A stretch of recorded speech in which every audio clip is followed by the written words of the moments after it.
Hello friends, బాగున్నారా? ఈ గోకరకాయ అంటే చాలామంది ఇష్టపడారండి. కానీ వండే విధంగా వండుకుంటే చాలా టేస్ట్గా ఉంటుంది.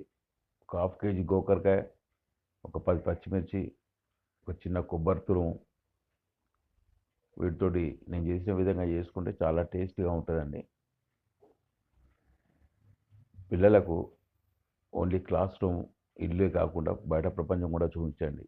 ఎందుకంటే రేపు కాలేజీ అయిపోయిన తర్వాత అలా బయట ప్రపంచంలోకి వస్తే ఇమడాలంటే చాలా కష్టమవుతుంది.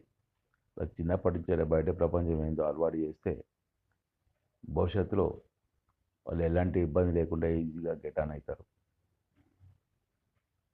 కష్టం ఏంది, సుఖం ఏంది అనేది వాళ్ళకు తెలిసే విధంగా చేయండి. వీడియో చూసినందుకు చాలా థ్యాంక్స్ అండి. ఛానల్ సబ్స్క్రైబ్ చేసుకోండి. Once again thanks.